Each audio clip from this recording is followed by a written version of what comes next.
Hi, I'm Drew. That's John waving his hand, and you're you. And the three of us are going to have fun today. This is In the Lab, presented by Xfinity. John, it's draft season. It's mock draft season. And the NFL draft is at the end of April in Green Bay on a Thursday night. The combine begins next week. You and Vandermeer and a few others will be up there. I say a few others, hundreds and thousands of others. Yes. Will be up in Indianapolis at the combine, checking it all out, getting the lowdown on all the prospects. GM Nick Caserio will talk. Head coach D'Amico Ryans will talk. I just got a Zoom notification that popped up. I know who the head coach is. Anyhow. Yes, you do. Drew does know who the head coach is. We Promise. all do. Yes. Huge fan of D'Amico Ryans and Nick Casario's and you. But listen, we unleashed the second mock draft roundup of the season, of the mock draft season. And in week one, the first one we did, Tyler Booker, interior offensive lineman from Alabama, was the runaway favorite that the Texans were going to. The experts, most of the experts, were saying that the Texans clear would take choice. him. Yes, he is still the leader with the most votes, but we expanded from 24 to 37 mock drafts, and these are kind of the more notable mock drafts. It's not just some guy with 28 followers on Twitter putting his up, because those get tabulated by some of these services as the consensus pick. No disrespect, but I kind of go with folks who kind of cover it a little bit more in depth. So the 37 that I've found so far who are releasing their mock drafts, Booker still has the most votes, but he's tied with two others: Emeka Buka, the wide receiver from Ohio State, and Kenneth Grant, the Michigan defensive tackle. So hearing those names a lot. There's three guys with about 13%, 14% of the vote. And offense is the overwhelming favorite, though.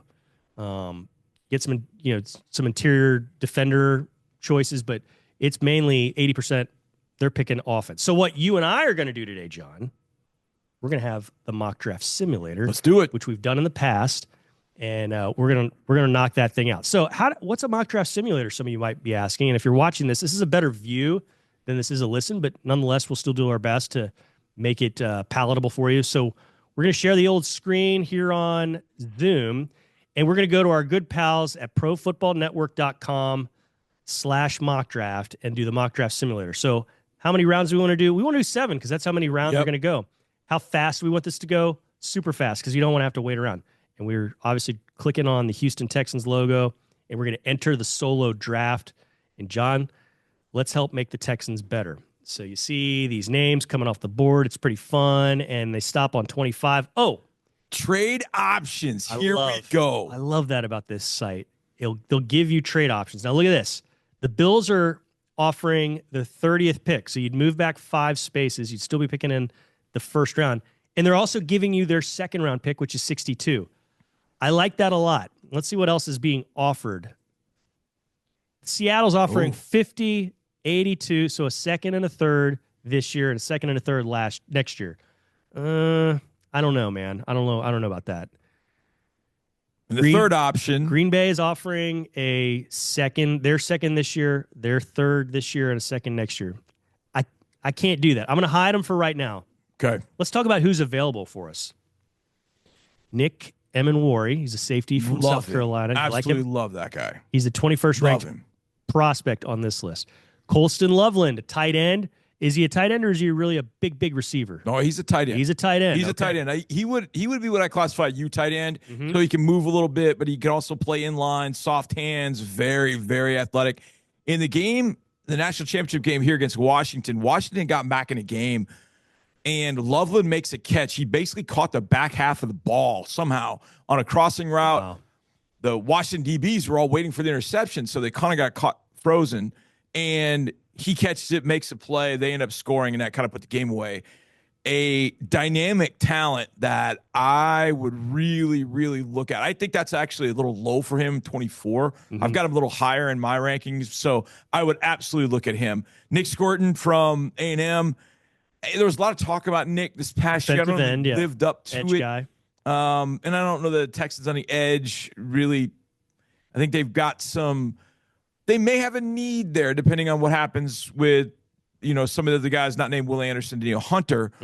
but I don't know that that's where I would go the first round. Now, Tyleik Williams is a dude. Strong hands, strong at the point of attack. Defensive tackle from Ohio State. Thick butt legs. Yep. I mean, can't really move him off the spot. I would give Tyleik Williams a long look. Walter Nolan, Ole Miss, would be the next one in line at number 29. Now, tackle. Nolan's, I don't want to say draft enigmatic, but I'll put it this way. There are some games where Walter Nolan looks like Aaron Donald, and you're like, yo, that's our guy. And then there are some games you're watching Ole Miss, and you're like, oh, hey, wait. Is Walter Nolan playing today? So that up and down is tough. Now, see him at the Senior Bowl, he's got an extra level of juice, man. He is explosive. I just don't know how comfortable I feel with his consistency. That's going to be tough. Cameron Williams, offensive tackle from Texas, is at number 30. I can tell you that he will probably be no better than 130.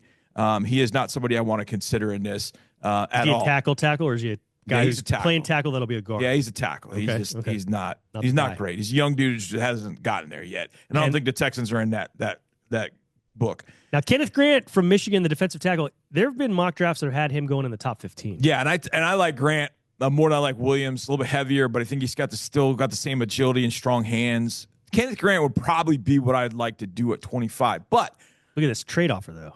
That trade offer I like from Buffalo. That's what I want to get to. Now, Buffalo's offering pick number 30 and pick 62. So I move down 5 spots to get Buffalo's late second. I think I want to do that, Drew. Because I think one of those guys is still going to be on the board, at least a couple of them.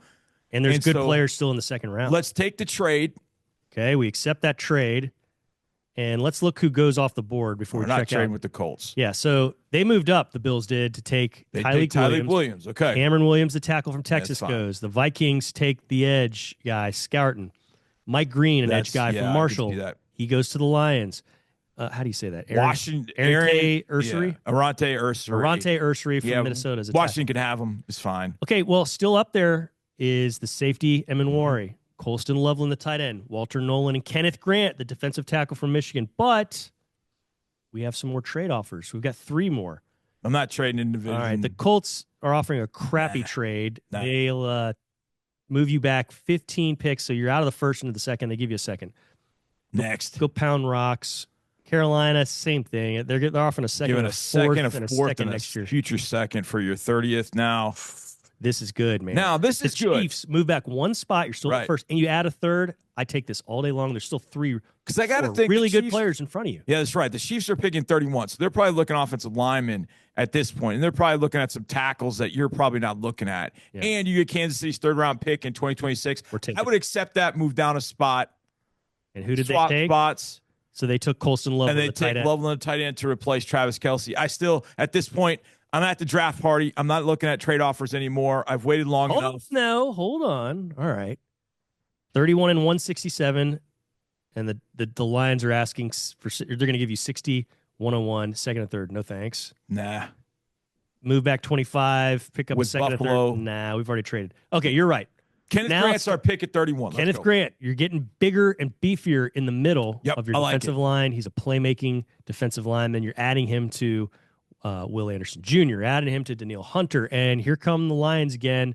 Hey, do you want to move 2 back and pick up a crap pick in the late? No, thanks. We're not taking a trade offer right now. That's the only offer we got on this. John, Walter Nolan is still there. Nolan is still there at 58. And so this, in real life draft speak, this would be the one where you go, wait a second. That dude's got top 10 talent. Why is he at 58? And we go back to the consistency, that sort of thing. And now he's at 58. We would question, okay, are there things off the field that we don't know?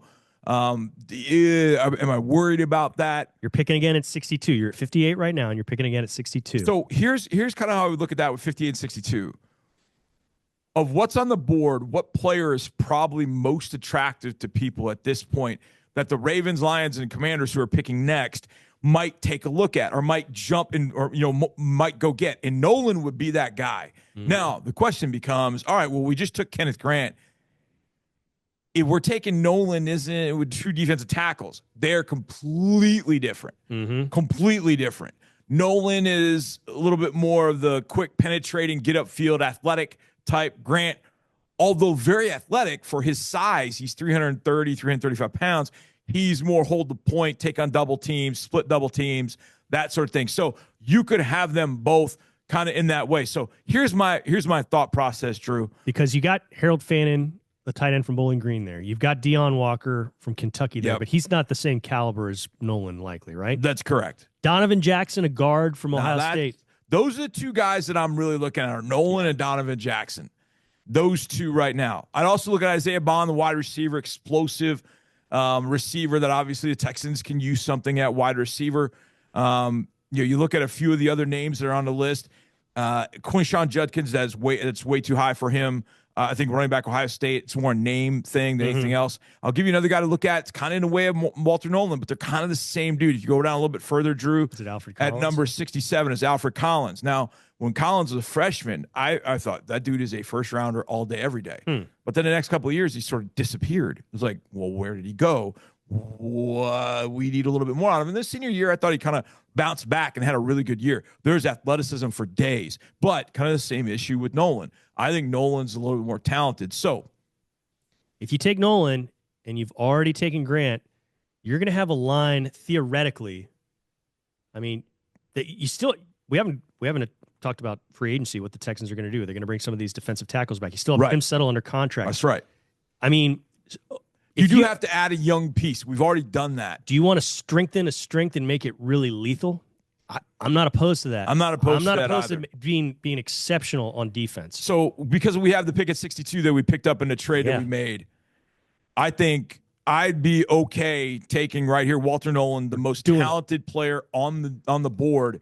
What do you hear over and over and over and over again? Best player available. Best player available. And I think that strengthens your defensive line. Okay, so the Texans took him. Donovan Jackson, the guard from Ohio State, was taken right after him by Baltimore. That's all right. Corner from Virginia Tech. That's what I really wanted at 62. Donovan Jackson. But okay, that's all right. Xavier Restrepo, wide receiver. He's going to Washington. And speaking, hold time out. I'm going to stop sharing here. I'm pretty sure you've seen this, John. Mm-hmm. I stumbled on this last night on the Disney Channel, also on ESPN. A 30 for 30. Since I see the Washington stuff, the strike year. 1987. Yeah. And they didn't give rings. They didn't give rings to the replacement players. I haven't finished it. They didn't give. Oh, boy. They never gave them rings. Now, I think by the end of the documentary spurred on the at the time the Redskins to give them rings. I think they eventually got rings. That was a hell of a documentary. It is so good. Wild. So good. If you haven't seen it, it's not. It's the Year of the Scab. Year of the Scab. Year of the Scab. Few years old, right? Yeah. So a few years old. I don't know how I missed that. That was a phenomenal documentary. Great. A guy that I knew from Brown a little bit, Kieran Bigby, played for the Redskins. He was from Brown. What position was he? I think he played defensive back. Awesome. And so he, this is well before my time, but just he'd been back to Brown and Tony Robinson. What a heartbreaking story, man. So just tough. Yeah. I mean, he was kind of a smaller, skinnier Vince before Vince. Yeah. Vince Young. I mean, just fun to incredible. Watch, so the Commanders on their way back, and we'll see what they go. But they ended up taking Xavier Restrepo right here. Yes, they did. And go back to the he's going to be a dude. So we're sitting here at 62 now. And look, Harold Fannin is still there, tight end. He's a fourth rounder. Okay, he's a fourth rounder. Yeah. Deion Walker's there at 50. Okay, but we've already taken defensive tackles. Marcus Embo? No. I know a lot of people love Marcus Embo, the offensive tackle from Purdue. When I saw him at the Senior Bowl, I wasn't totally impressed. Now, he's one heck of an athlete, but I still think he's a little bit of a project. And reminder, so you're picking here at 62. You still got your third at 89. Let's look and see what's been offered trade-wise to the Texans. 62, move back 1, and pick up a trash pick from the Chiefs. No thanks. Here are the Chargers. They're offering a third, and you move back 14 spots. And you go back 24 spots. You go from 62 to 86. 24 spots. Yeah. Sorry. No, I don't like that one. I don't want to go down to 24 spots. I want to pick here, and you just mentioned Bond. You don't like Judkins. What do you think of Emory Jones? Is he a tackle, or is he? I just think that's too high for Emory Jones. I think he's more a third rounder. What about Makuba? He's a playmaking safety. You've been injured at times at safety. Is that somebody you like? Is Mason Taylor the tight end from LSU? Mason Taylor is a guy. Jason Taylor's brother. Yeah, I know it's funny. Son. Excuse me. You know who my comp is to Mason Taylor? Tell me. Dalton Schultz. Okay, so Let's go down a little bit. Continue on. Savion Williams, wide receiver from TCU. Now, Kevin Winston's a really interesting player right there at 73, the safety out of Penn State. He didn't play, but probably, I don't even know if he played at all. He had an injury that he missed most of the year, if not all the year. But had he been healthy and had he played as I expected, I think he would have been a top 40 player for me. But the guy that I see, and the one that really attracts my attention right now is basically Tank Dell 2.0. Tez Johnson. And that's Tez Johnson still on the board. And I have an early third-round grade on him, but at 62, to get Tez Johnson, dude can absolutely fly. Now, he's almost the exact same size as Tank. He's a little taller, but, man, you talk about just do Tank things. Now, the question becomes... You say he can fly. Can he also, from what I've read and heard, he gets butt naked wide open too. Yes, like great separation skills. I'm telling you, the best corner at the Senior Bowl was Florida State, Ezra Thomas. You don't need to really convince me more. Like, I kind of want to take Tez. They went one-on-one, and it was incredible to watch, Drew, because Johnson basically toyed with him. He got Thomas to kind of turn his body, and when he did, he kind of got in his blind spot, and then Thomas kept kind of spinning around to try and find him, and then Tez Johnson goes left, and he goes right, and it was a wide-open completion. It was incredible. I'll never forget that. I would go Tez Johnson here. Let's do it. We're doing it. Let's go wide receiver. We add Tez Johnson. We add some speed down the field. All right. I think he can be a true speed guy, so we add Tez Johnson to our 2 defensive tackles already. Okie doke. Here is a trade offer, 89 and a 7th next year, which is San Francisco's originally, and you move back and you get 101 and 133 from the Lions. I don't love that. Or move back 8 and pick up a 4th from Minnesota next year. I want to stay right where we are because I have my eyes on a pick. Jalen Royal is a wide receiver. You just took one. I don't know if you can. I mean, you could. But Jalen Royals, Utah State, to me, is kind of a poor man's Deebo Samuel, kind of size, thick guy. Shamar Turner would be a good pick. We are 2 defensive tackles. Let's circle Lathan Ransom, the safety from Ohio State, 85th on their board. That's a possibility. Gunnar Helm, tight end, Texas, man. Possibility. He hurdles dudes. He's exciting. But I want a tight end, but I want a different one. Really? You like Elijah Arroyo as your guy? Elijah Arroyo, for me, is going to end up, he's got a late first, early second round grade from me. He is an absolute stud. Let's take him then. I like it. Bring him in. He's a little different from the tight ends you already have. 2 Miami tight ends will be in the building. I like it. So you bring him in, and now you've got on your board that you've already taken Kenneth Grant, defensive tackle. You took Walter Nolan, defensive tackle. You took Tez Johnson. And then you took Elijah Arroyo. I thus far, I'm loving what we've done through these first 4 picks, Drew. All right. Now you're picking 127. Okay.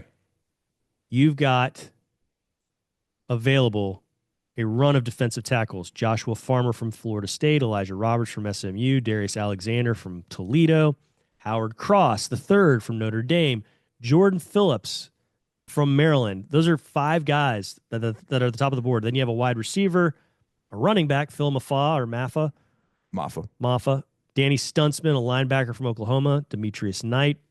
You got to go down to 136 overall, Charles Grant, a tackle from William and Mary before you find your first offensive lineman. What are you thinking here, John? So I'm kind of thinking, and I don't want to say we screwed up because I think we got 2 really good defensive tackles.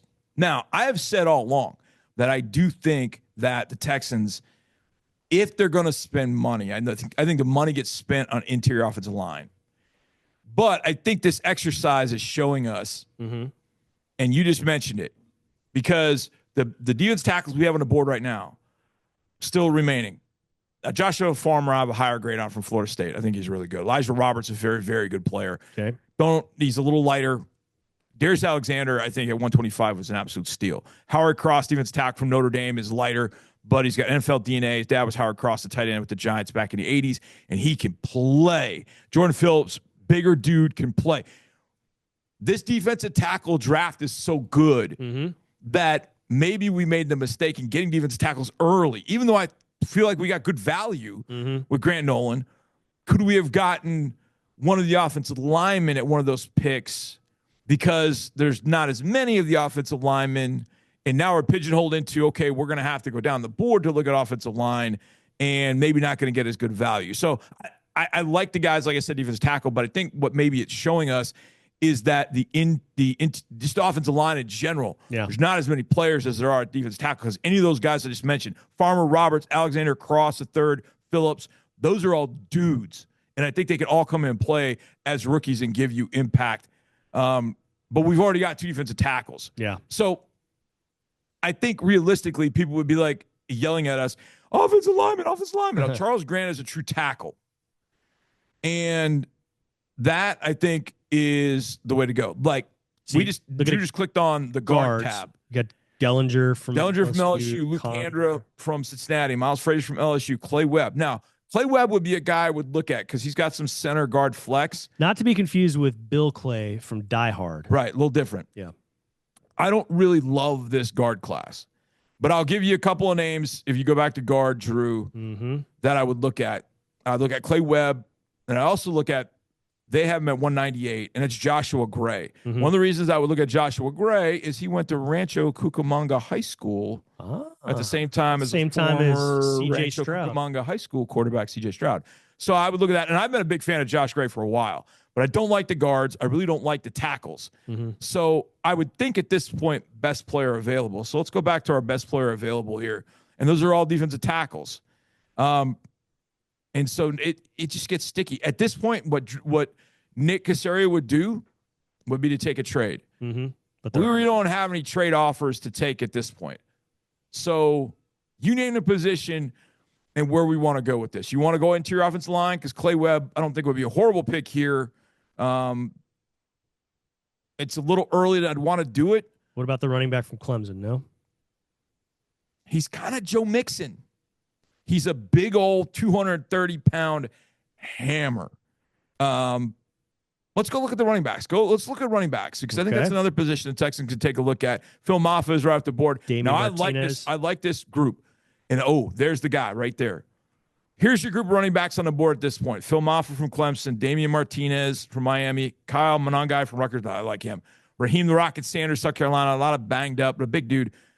Rashard Smith gives you a little bit of something a little different. Go red, go blue. And that's a Mustang. Go Mustangs. But I offer you a different I'm going to give you the pick. You pick it. Okay. Rashard Smith, SMU, kind of a hybrid running back, slot receiver type, or Dylan Sampson, the SEC Offensive Player of the Year in 2024.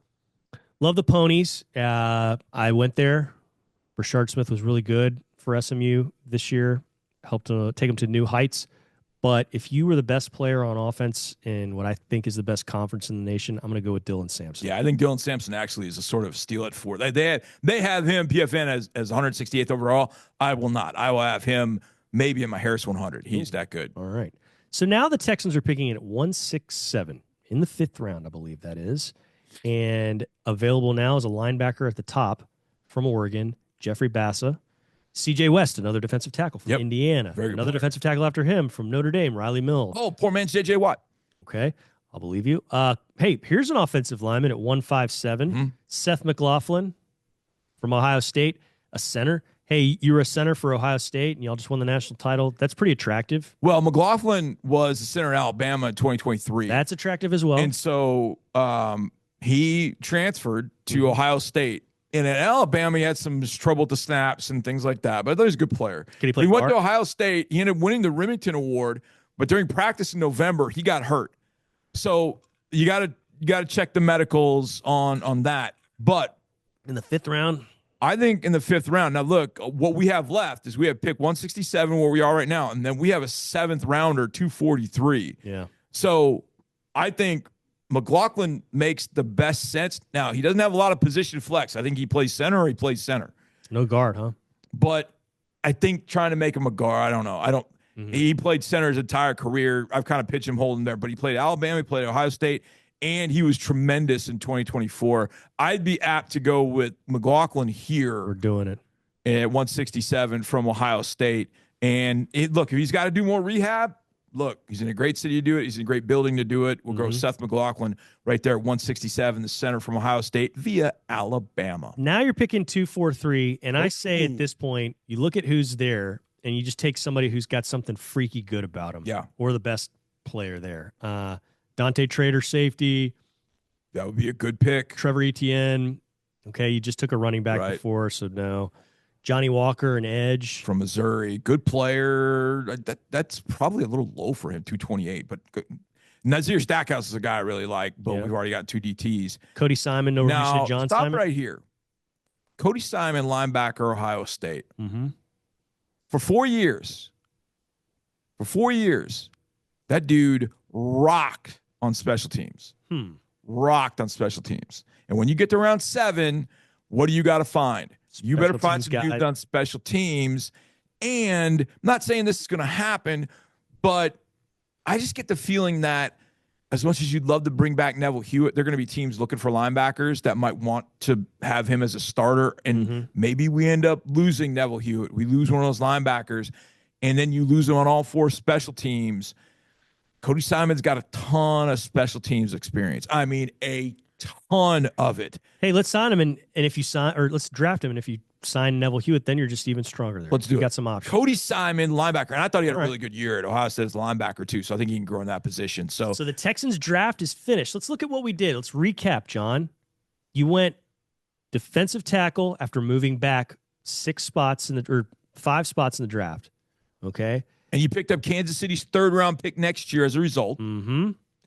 And you also picked up a second rounder, an additional second rounder. So you got Kenneth Grant from Michigan, a playmaking defensive tackle. And then Walter Nolan was just sitting there with red lights flashing above his name when you got to pick again in the second round at 58, and you just couldn't pass up the value. So you get 2 defensive tackles.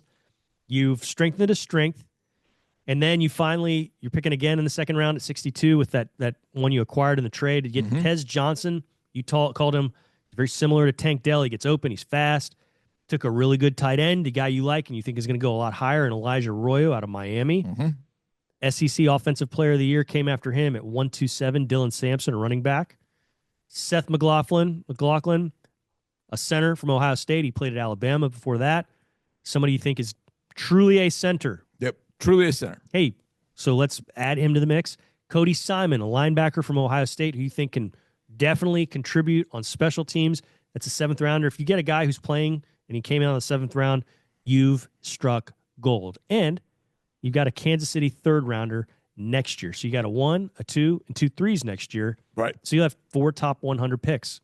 That's pretty good, John. Yeah, absolutely. That. I mean, I like getting future picks. I mean, I've done this exercise, Drew, where I've accumulated. There was one I almost sent to you last night. I accumulated 9 players and 9 future picks. Those are pretty fun. wild. I was trading. I was just like, yes, take this offer, which we know doesn't happen all that much. But I will say, keep an eye on 2026. You don't always know who exactly is going to be there in 2026. You don't know. Right. Especially the way the NIL and the transfer portal have impacted college football. You just don't know, especially quarterbacks. But it is thought to be a really solid, strong quarterback draft. And because of that, that typically gives a draft strength, because if quarterbacks are going, what does it do? It pushes, a lot of really good players, even some of the best at their position, on down the draft board. This is not one of those drafts in 2025 where you have a bunch of quarterbacks that people are like, I got to get that guy. If Arch Manning is all that he's cracked up to be, people are going to be like, I got to get Arch Manning. I got to, what will we say for Arch? You've got a tank for Arch. I don't know, whatever, you come up with something. But either way, if Arch Manning ends up being a guy that you love, there are going to be others as well in that 2026 draft. So that, I think, is going to make it a stronger draft. Now, is it a guarantee? No. But I think there's a balance to be found with, hey, having some future picks or adding additional picks in a draft that's thought to be better in 2026. That's not a bad thing. It's not a bad thing at all. I like what we came up with. I like what we got. I like what we did. And to go along with that, we did get Seth McLaughlin, but I think he's a true center. But I think just improving the interior offensive line is going to be, paramount. But I just think that's where money's going to be spent. And I know the Texans don't have a lot of money now, but there's a lot of restructures. There are players that can restructure.